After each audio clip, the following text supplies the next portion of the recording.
The sun was setting over the golden plains of Western Australia. Dust swirled across the cracked earth. The horizon seemed endless, stretching like a promise, or a warning. Somewhere, a bird cried. And yet, no one could have imagined that this sound would herald one of the strangest military defeats in human history. It sounds like something out of a cartoon. A war against birds. But this was no joke. In 1932, the Australian government, armed with modern weapons and determined soldiers, went to battle against thousands of emus. The humans had guns, trucks, strategy. The birds had speed, chaos, and a cunning that would confound even the most seasoned officer. This is the story of the Great Emu War, a clash between man and nature, absurd yet real, tragic yet strangely poetic. After World War I, Australia was a land of opportunity and desperation. Thousands of soldiers returned home, their uniforms replaced by overalls, rifles replaced by plows. The government, eager to boost domestic food production, encouraged these men to take up farming, offering loans and promises of stable wheat prices. The land was harsh. Western Australia was unforgiving, dry, windswept, and endless. Yet, hope was planted alongside the first wheat seeds. The men worked tirelessly. Their hands blistered, their backs ached, but they dreamed of harvests that could support families and rebuild lives shattered by war. But by 1932, the world had changed. The Great Depression had arrived with merciless precision. Wheat prices collapsed. Families faced starvation. The dream of prosperity was slipping through their fingers, when an unexpected enemy arrived. 20,000 emus, flightless birds taller than a man, with legs like pistons, descended upon the wheat fields, devouring everything in sight. Night after night, crops were destroyed, fences torn apart, dreams shattered under the talons of nature. Desperate, the farmers sent a plea to the government, send the army. Help us. The emus are ruining everything. And, in an almost surreal decision, the government agreed. Major G.P.W. Meredith, a seasoned officer, was appointed to lead the mission. Armed with 2 Lewis machine guns and 10,000 rounds of ammunition, he and a small contingent of soldiers prepared to face their foe. Early November, near Campion, the first encounter began. 50 emus appeared on the horizon. The soldiers readied their weapons. Bullets tore through the air. Smoke and dust mingled under the golden sun, and then, the birds scattered. Only a few fell. The rest disappeared into the fields as if the bullets had passed through shadows.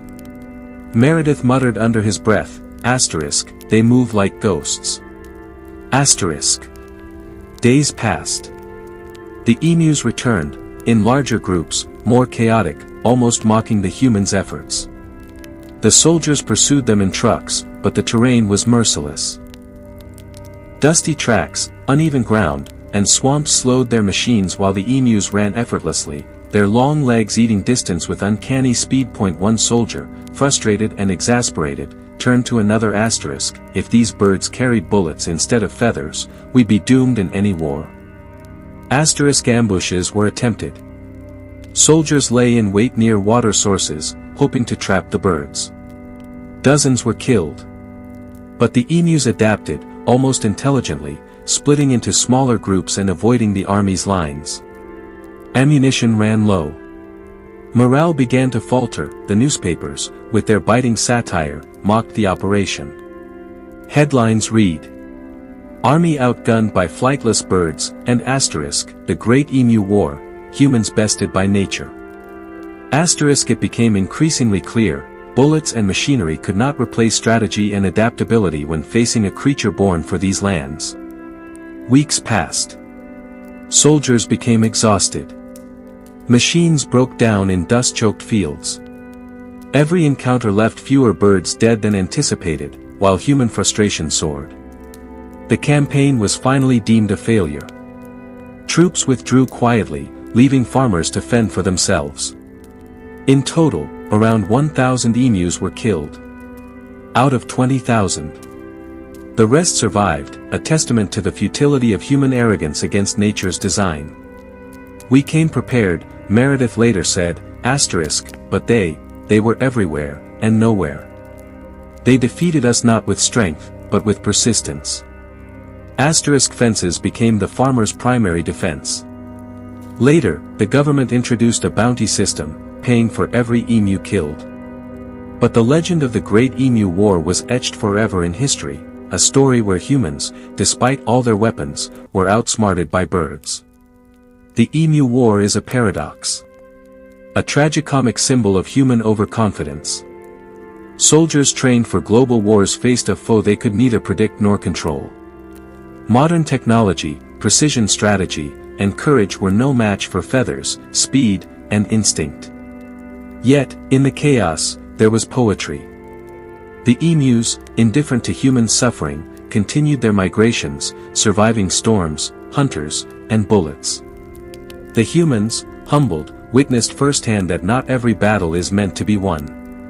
History, a journalist wrote in 1933, sometimes writes the strangest stories, where the victor has wings, and the vanquished, guns.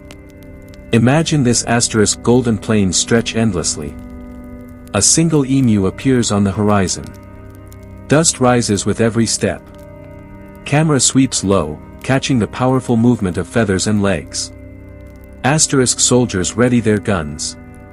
Smoke curls from barrels. A machine gun rips through the air. Birds scatter in perfect chaos. Bullets strike nothing but dust. A soldier stumbles into a dry creek bed, looking up as hundreds of birds vanish over the horizon, victorious. Night falls, fires from the soldiers' camps flicker under a starlit sky. Exhaustion weighs heavy. Somewhere, a lone emu cries, echoing across the empty fields. The humans realize their defeat is not one of shame, but of inevitability. The Great Emu War remains a symbol of unpredictability. It reminds us that nature, no matter how small or underestimated, can humble even the mightiest of humans. It is funny, tragic, and poetic. Farmers learn to coexist with these formidable creatures. Governments learn that brute force is not always the answer. And the emus, they simply continued living as they always had, unbothered, free, and oddly victorious. The world laughs at the idea of humans losing to birds. But beneath the humor lies a truth: sometimes, survival isn't about strength, it's about adaptability, persistence, and the uncanny rhythms of nature. History is full of battles, wars, and campaigns. Some are grand, some are obscure. But the Great Emu War is special. It is a story told with awe, disbelief, and laughter. It's a reminder that the world does not bend to our will, no matter how advanced our tools. And sometimes, the smallest or strangest adversary teaches the greatest lesson, that humility, respect for nature, and a sense of wonder are as important as courage, strategy, and firepower. So the next time you see a bird crossing your path, remember the emus of 1932, champions of the plains, victors of the absurd, and forever a symbol of how unpredictable life, and history, can truly be. Subscribe for more untold stories from history, where truth is stranger than fiction.